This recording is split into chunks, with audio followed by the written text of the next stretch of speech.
Welcome back. Working on a waterfall today, and I thought it's the time of year where we're going to be getting outside soon, if you're not already. Although where I am in northeastern Ohio, it's been pretty rainy and not the best weather, but I thought, well, here's some water I can control. I can't control the rain that's coming out of the sky and keeping me indoors, but I sure can have fun doing a waterfall. So the challenge is creating something that looks like water, that feels like it's flowing, that feels like it's in motion and cascading down, whether it's a very vertical one or a more horizontal one like I'm working on today.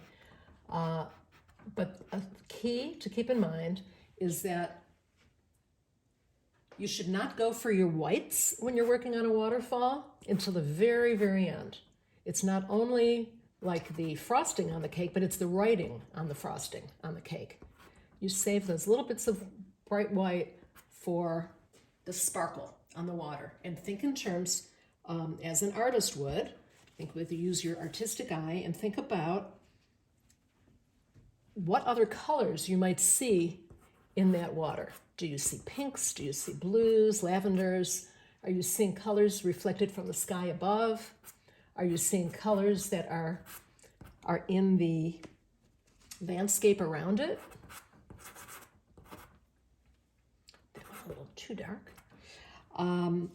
So I'm going to work my way up to the water. I'm doing everything around it for now and saving that for last. The water is falling over those rocks, so I like to get something in for those, to serve as those rocks underneath, and then I can sort of very lightly skim back in and create the flowing water.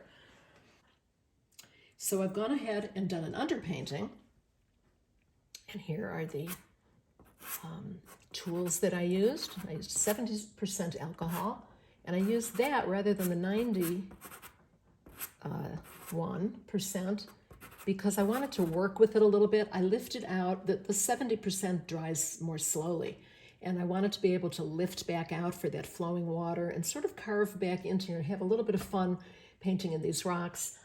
This enables me to leave some of what that underpainting that's here and not have to come back in any really finished heavy way. I have a lot of information in there that can stay as is. I'm going to weave some of the colors in here. I've gone with a palette based on my photo, but it's a palette that it's a triad. I started with my shades of orange that I saw in my photo, which is sort of a real warm orange, not leaning towards red, leaning more towards yellow. But I decided I have my arrow pointing to it, decided to do this, actually a split triad, where I'm using rather than going to each corner, the split triad goes to blue-green and it goes to blue-violet. So there's no pure blues in here. So I have a whole palette full of, a whole selection of blue-violets, of blue-greens, and oranges. And I think that gives me a really nice range. It should give me everything that I need for this painting. So I'm thinking in terms of cools and warms. Where do I see cool colors? Where do I see warm colors? In order to keep these rocks away from the foreground, I'm going to stick with some cool colors. So I'm thinking throughout this in terms of cool and warm.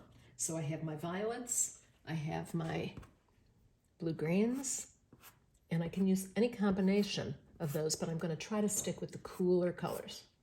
And I'm taking artistic license here. I'm not trying to replicate exactly what I see. I'm going to have some fun with color on this one. On this dreary day in Cleveland. I think it's going to make me feel good. As art always should, unless you're frustrated with what you're working on, and in that case you could be very depressed. But hopefully your painting process makes you happy. There's some warmth reflecting as this light is bouncing off this rock, I believe, and coming back up on the underside of this rock. So I added a little bit of warm green that wasn't in my original palette. I'm going to skim, that's too bright.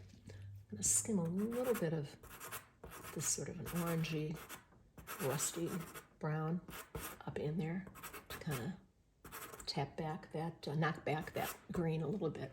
but I like that underside glowing. I'm going to bring a little bit of this lava around, which I always like to do whenever I can. Use it.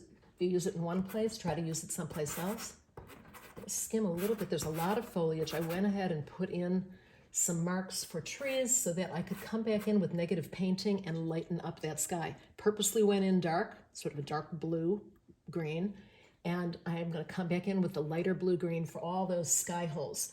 But first, there is a lot of foliage here, and I'm using the lightest touch, just skimming, keeping it very general, no detail. I just want soft edges and a little shot of color back there, keeping all that edge real soft. I see some little bits of color in here, some little foliage that has gone. And while I have it in my hand, I'm going to just use it. Okay, let's come back in with something dark. I'm going to carve back in and do some of these fissures.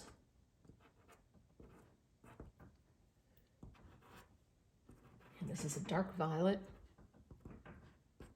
It's not a, I mean, it is actually a blue violet, but it's just a Terry Ludwig dark purple is what it is, but it's a warm violet purple. And I need that to really define some of what's going on here with these rocks. Coming back in up here, I'm going to need something that's a little bit darker in the blue-green family. Here's a a chip of a dark blue, sort of a gray.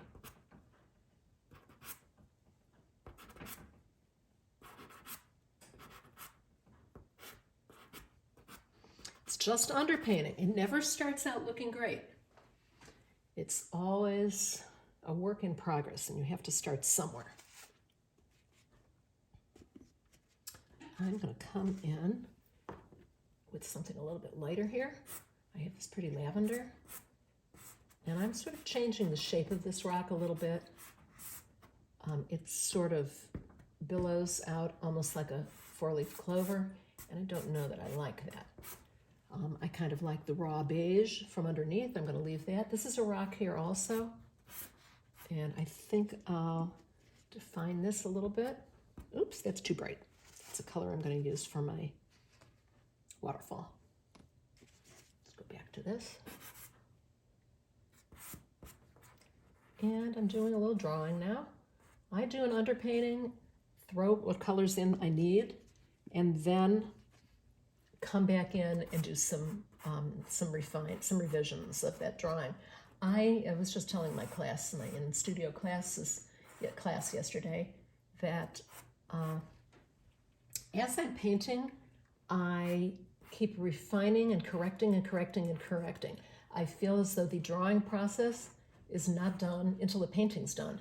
So I reserve the right to keep making changes. I never do an underpainting and a drawing and then just fill it in. I always consider that drawing really rough and know that I have plenty of time to come back and make corrections. Let's skim a little of that in. And I'm also going to skim over that a little of this, what we call jokingly, my students and I and our friends in the northeastern Ohio area call this Cleveland water green. It's like actually a really pretty khaki green color in the rivers around Ohio, around northeast Ohio. Very khaki green, which is nice because when you're painting outdoors, the khaki green and purples always go well. So it's a fun color to incorporate into these outdoor scenes. And it gives a really nice glow and tells the story about our great outdoors here. It's a little darker. And I'm thinking about the steps down. Now, something to take into consideration when you're doing a waterfall is that if it's a cascading waterfall that lands on plateaus of rock, whether it's a flat, long area of rock or whether it's a short step, look for the flat areas that the sun would be hitting. So especially if you're at midday when this was taken, this horizontal plane will be really light. This goes a little darker as it goes up this rock. That plane, that horizontal plane will be light. A little darker as it goes up, horizontal plane will be light. And that's just water cascading, but there'll be shifts in the oops, I came to my camera. There'll be shifts in the shadow, in the colors, in the values of those whites to create a feeling of it moving down.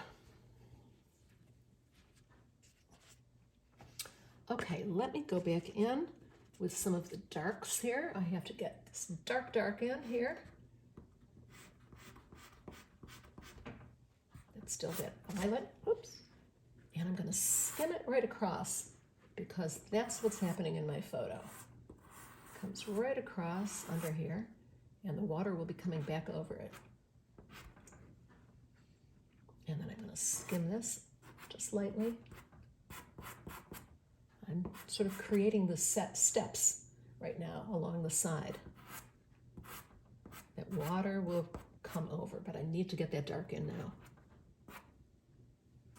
Some rocks here, and I will come back in a little bit later and refine some of these rocks and get more detailed with them, but for now, just general, work general to specific. Just looking for my darks and shapes. I'm squinting and looking to see what's going on in that photo, where it goes dark, comes up here a little bit. There's lots of time to get into the detail there, but I'm holding off because I may not want to do a lot of detail in there. So I'd rather take my time and see where this takes me as I work sort of overall or move around this painting. This is just starting to define a couple of rocks here with a dark side, but not as dark as those deep darks, that violet color. Here's the edge of the rock. Edge of a rock here. Let's come back in here and skim a little bit of this in with the lavender. It's a little of that Ohio khaki green, just to give it a little, to dirty it up a little bit. Put a little of that back in. It's a little of that warm brown that I used. And I see that in the water also. And more up here where the sun is hitting it, hitting the top step. Okay, I am gonna just finish up with some leaves up here. I see a little land mass here. And the thing about this that's really fun is that no one knows exactly what your view was. You be the editor. You can delete, you can add, you decide what goes where and how the movement, the flow of this occurs. That is your privilege as the artist to take artistic license, as long as you're making it into something that, that is understandable for the viewer. Goes a little darker, a little bit of dark in here.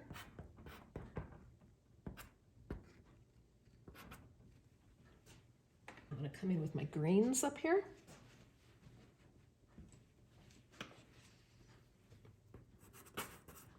Really soft touch. Barely touching.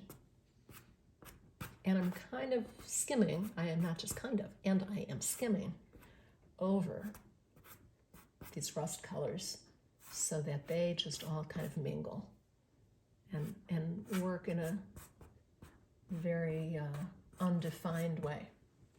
I can still come back in and do my sky holes, but I'm just not ready yet. I'm saving that. I do have this blue background that serves as sky for now. And I'm going to come back in and put a couple of bursts. There's a burst of this bright, kind of an orangey in the center of the photo. It's a little too bright, but I actually like that color. I'm going to combine a couple colors that I've already chosen.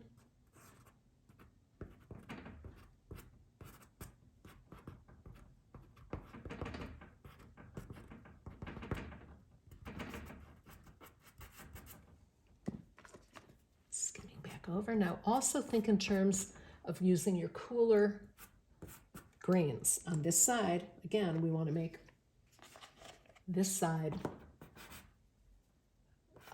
in the distance. And using cool colors will help achieve that.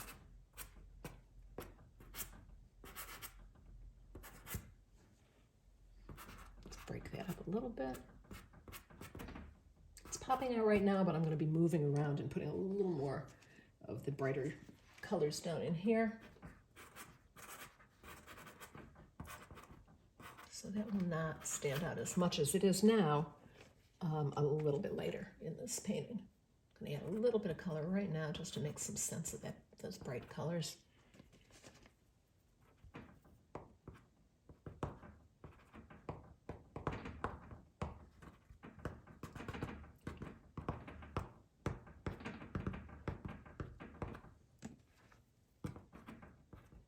While this is a light green, it's actually cool. A couple pops of some warmer oranges and yellows, but for the most part, I'm sticking with pretty cool colors back here. All right, I'm going to take a break for now, and I'll be back to finish this up.